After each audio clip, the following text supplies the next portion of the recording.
Our last topic for the day or for tonight is college coaches, college football coaches on the hot seat.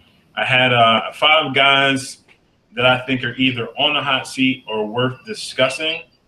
Um, First, and I hate that he's on the list, but Charlie Strong in Texas, 2-3 this season. They gave up 45 points to Oklahoma this past weekend in what isn't typically a shootout, I feel like, in the Red River rivalry, which they lost. He demoted his defensive coordinator 2 weeks ago because of how badly the defense have been playing. They've had issues since he's been there with the offense, but the offense has scored 31 points or more every game this season. So it seems like they've got the offense figured out, and now they got the offense going. The defense can't do anything. I have a hard time in situations like this because he didn't have a lot of his talent his first couple of years playing with what was left from Matt Brown's tenure there. I think this year 3 is the year everybody always says with college football coaches is really the first year you can judge them on, because this is when his guys really start playing. So to see the defensive problems they're having has been really disheartening. And then now the rumors of Texas wanting Tom Herman are getting more and more prevalent. You can't seem to escape Tom Herman's name when you talk about the Texas program, which sucks because we're still really early in the season. We're about halfway through. And you talk Texas, you hear Tom Herman when you do Charlie Strong. And I think that doesn't bode well for him. On a similar note, Mark Helfrich, I think, is another guy, when you look at what he's done with his guys, just hasn't had any success. Oregon is 2-4 this season. They just lost 70-21, I think, to Washington, which is absurd. Washington's been playing well, but if you're a program that was in a national championship game not long ago, you shouldn't be giving up 70 points to anybody. Helfrich is 35-12 as a head coach, but a lot of that came early. I think when he still had Chip Kelly's guys. His first year as a coach, he was 11-2. The next season, they went 13-2 and won the national championship game. But they were 9-4 last year, and they already have 4 losses 6 games into the season this year. Last year they struggled to find a quarterback. They got saved by Vernon Adams. This year they've got 2 freshmen, Dakota Prukop, who started the season. I think they pulled him or he got hurt last week. They're just having a hard time finding answers offensively, and that's been Oregon's bread and butter for the last 4 or 5 years. So I don't know that they're going to let him get by off reputation or that success off that one national championship game season. At some point, he's going to have to start producing with his own people, and I don't think he's got that ability. A guy that's on my list that you haven't heard a lot of talk about, for me, Brian Kelly at Notre Dame. They're also 2-4 this season. They haven't been in the national title, like in a title game, and really in the race since 2012. They were in the game. They were a game away from the playoffs last year, 12-1 or 11-1, and then lost to Stanford in the last game of the season. And as you know, in college football, there's nothing worse than a late season loss.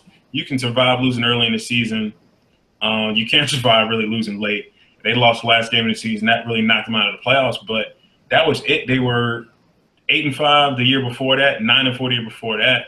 And for a team with the expectations that Notre Dame constantly has, that doesn't get it done. So unless they can find some way to run a table and get back in the conversation this season, I think you seriously have to start looking at his job. I like Brian Kelly. I think he's a really good coach. But I think this one is more situational than anything, just because the success that he's had or the seasons that he's had would probably be good in a lot of places. But with Notre Dame's quote-unquote prestige, and you guys know how I feel about prestige in college sports. I don't really think it exists.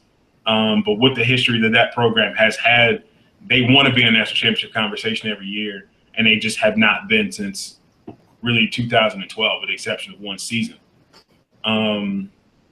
Another guy on my list, and I honestly could see him losing his job despite it all, Gus Malzahn at Auburn. 2013, they were in the national title game. Were 8-5 the next season, 12-2 the next season, and then 8-5 the season after that. Struggled last year. They started out number 6 in the rankings.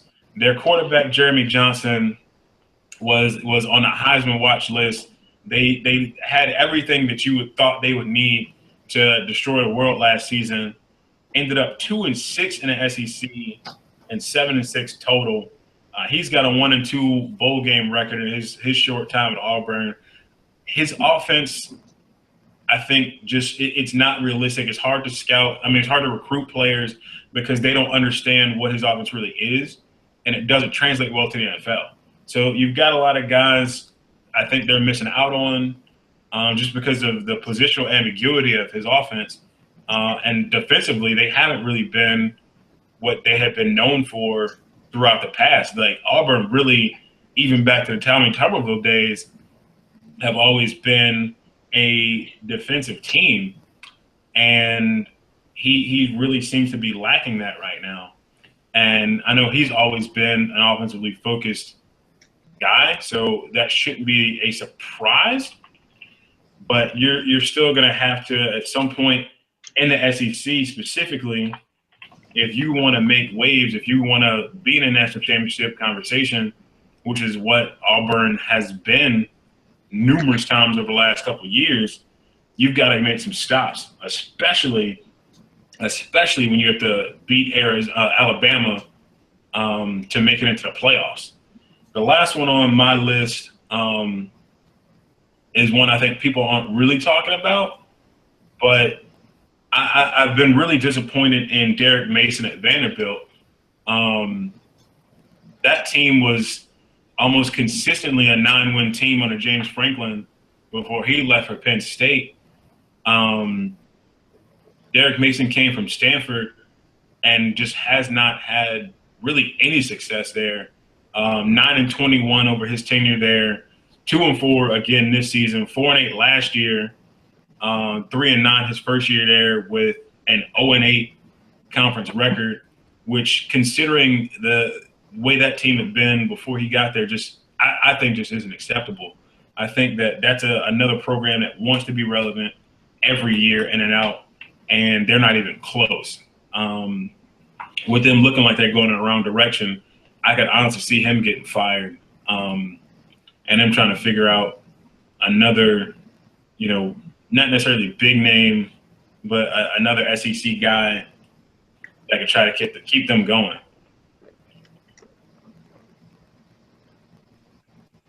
Yeah, I actually have a pretty similar list to you. Surprised that you had Brian Kelly on there, because I have him number 2 for me at this moment. And I don't think most people have him simply because it doesn't feel like it's been 4 years since they've been in the national championship contention.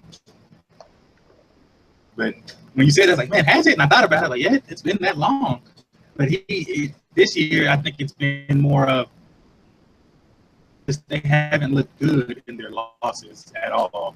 I think that's the biggest issue when you come to things like this. Like, if you're losing close games, you can deal with that. But if you're getting smacked around, ran through, thrown over, depending on where you're at, a school like Notre Dame isn't going to put up with that. Which brings us to my school, Texas. It's been tough. Because we started out so well, growing through Notre Dame, and then an easy UTEP game, and then at California, we should have had that win. Losing in controversial fashion for the second year in a row. That was mollywopped by Oklahoma State. and then like you said, he demoted his offensive coordinator, and then he took the play calling duties from Vince Bedford, prepare for Oklahoma, and they still put up 45 on us. When Oklahoma's offense hasn't looked good all year, so it's frustrating. You know, maybe this was just early bumps because he started out so well. I think your players now, and we're starting to get his full influx of players. We still have Mac Brown players on the team. I feel like as long as we show it, and it was said in the beginning of the year, like he should be good. But when you start out 2-0, you get ranked again for the first time in maybe 4 or 5 years. You know, people's expectations change, and people started thinking, "Oh, they beat Notre Dame." This is when people thought Notre Dame was good. But, oh, they beat Notre Dame. Oh, the team's supposed to do. Maybe this team is better than we thought, and then they come crashing back to earth. Mm-hmm. So I'm hoping. I know he has the number 1 hot seat. And I think a lot of it doesn't even have to do with him. I think a lot of it has to do with the fact that Les Miles got fired, and boosters are more worried about Tom Herman going to LSU. So I think that has increased him on the hot seat. The fact that Tom Herman might be leaving out of Texas instead of staying at Houston. So I think that's the huge thing that's firing up on him. But he's the defensive coordinator. He's a defensive guy, and the defense is terrible in all phases. So I mean, you can't have that. You can't have that at all. Gus Malzahn, I think he's gone. I think he can beat Alabama and he'll still be gone. It's going to wall for him. They had way too much talent last year to not win. They're like, okay, we'll give you another year. Now you look at this year and they still don't look that good. Granted, they are ranked again somehow, SEC bias, but they don't look good at all. Then Mark Helfrich, he's gone. I mean, you can't be at Oregon. The only reason why everything worked at Oregon for Chip Kelly is because the offense was fluid. If the offense is fluid, then you don't have to worry about how bad the defense is. Even under Chip Kelly, their defense wasn't good at Oregon.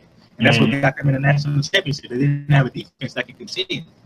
And now it's been the same issues since Chip Kelly left. The defense, they've been smaller defense, fast defense, trying to play with the lead.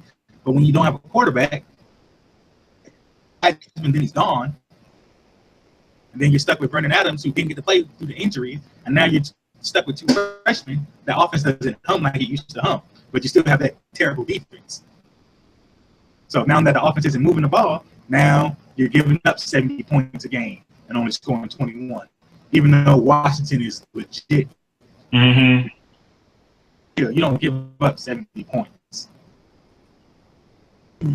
Thing for them, I think just because Oregon isn't, I know people like to think they are because they've had success recently. They're not a school that coaches are going to want to get to. They're a decent team, but it was built by Chip Kelly. So I think right now, I think they'll keep him simply because I don't think anyone really wants to go to Oregon. But I mean,